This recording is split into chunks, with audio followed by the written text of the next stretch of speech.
दोस्तों आज सुबह सुबह मेरे इंस्टाग्राम पे मुझे एक मैसेज आया और वो मैसेज मुझे लगता है कि उसके थ्रू जो चीज़ें उसके अंदर पूछी थी मुझे लगा कि मुझे आप लोगों से डिस्कस करना चाहिए, तो ये वीडियो मैं आप लोगों के लिए बना रहा हूँ। एंड गाइस प्लीज़ वीडियो को ध्यान से सुनना, बहुत ज़्यादा हेल्पफुल होगा और बहुत सारी चीज़ें क्लियर होगी। एंड दोस्तों नए हो तो प्लीज़ चैनल को सब्सक्राइब करके जरूर जाना। एंड डिस्क्रिप्शन में हमारे इंजीनियरिंग का चैनल है, उसको भी सब्सक्राइब करना क्योंकि उस पर नई सीरीज हम लोग लेक्चर्स के लाने वाले जैसे आपका प्यार मिलना स्टार्ट हुआ। सो गाइज बात करता हूँ उसका मैसेज क्या था। मैसेज ये था कि सर मुझे फर्स्ट राउंड के अंदर कॉलेज अलॉट हो चुका है, कॉलेज अलॉट हो चुका है।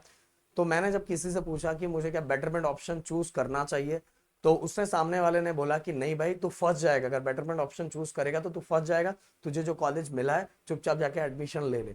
तो मैं क्या करूं सर? तो गाइस उस बच्चे के थ्रू, उस बच्चे का जो क्वेश्चन था उसके थ्रू मैं आप सभी को भी वो चीजें एक्सप्लेन करूंगा, तो प्लीज एकदम हर पार्ट को ध्यान से सुनो। सबसे पहली बात तो गाइस मैं कुछ चीजें जरूर क्लियर कर देना चाहता हूँ। ऑटो फ्रीज मतलब कैप राउंड वन के लिए अगर फर्स्ट प्रेफरेंस वाला कॉलेज अगर आपको मिला है तो ऑटो फ्रीज हो जाएगा, उसमें आपके पास कोई ऑप्शन नहीं है। आपको सीट एक्सेप्ट भी करना पड़ेगा एंड साथ में कॉलेज विजिट करके अपने एडमिशन को डन भी करना पड़ेगा, नहीं करोगे तो राउंड से बाहर हो जाओगे। इसके बाद गई दूसरी बात, सेल्फ फ्रीज। फर्स्ट को छोड़ के नीचे के जो भी बसते हैं, नीचे के जो भी कॉलेज, जो भी प्रेफरेंस लिस्ट में अगर कोई और कॉलेज आपको अब मिलता है तो आपका ऑप्शन है कि आप उसको सेल्फ फ्रीज कर सकते हो, नहीं करना है तो वैसे ही छोड़ दो। बट अगर आपका आपका चॉइस है सेल्फ फ्रीज किया तो आपको सीट एक्सेप्ट करना पड़ेगा ऑनलाइन मोड में एंड कॉलेज में विजिट करके डॉक्यूमेंट को सबमिट करके एडमिशंस को डन करना पड़ेगा। यहां भी एक चीज है गाइस, अगर आप सेल्फ फ्रीज करते हो, सीट को एक्सेप्ट करते हो ऑनलाइन मोड में और ऑफलाइन में विजिट नहीं करते तो भी बाहर हो जाओगे। सीट एक्सेप्ट किया मतलब जाना पड़ेगा। अब मेन उस बच्चे का जो क्वेश्चन है, नॉट फ्रीज फॉर बेटरमेंट। देखो दोस्तों, बेटरमेंट का मतलब क्या होता है? बेटरमेंट का मतलब हो सकता है, मतलब जो मैसेज आया और उस मैसेज के अंदर जिस बच्चे ने जिससे पूछा होगा उसने अपने टाइम बेटरमेंट ऑप्शन सही तरीके से यूज नहीं किया था, इसीलिए उसने लगता है ये सजेशन उसको दिया हुआ है। पहली बात तो गाइस, बेटरमेंट का मतलब होता है पहले से बेटर। वैसे तो जब आप सेकंड ऑप्शन फॉर्म भरोगे उसके पहले मेरा एक स्पेशल वीडियो आएगा जिसके अंदर मैं आप सभी को बताऊंगा कि बेटरमेंट का मतलब क्या होता है एंड बेटरमेंट सच में किस तरह से यूज करना चाहिए एंड उसका प्रॉपर तरीका क्या है वो मैं उस समय बताऊंगा। अभी बता के कोई मतलब नहीं है क्योंकि अभी टाइम जो अलग चल रहा है ये।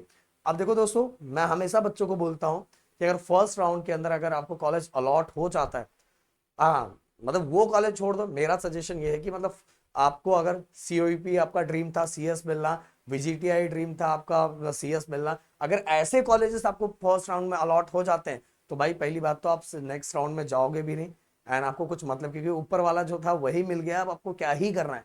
तो ऐसे बच्चों को किसी राउंड में जाने का कोई मतलब बनता ही नहीं, कोई सेंस बनता ही नहीं।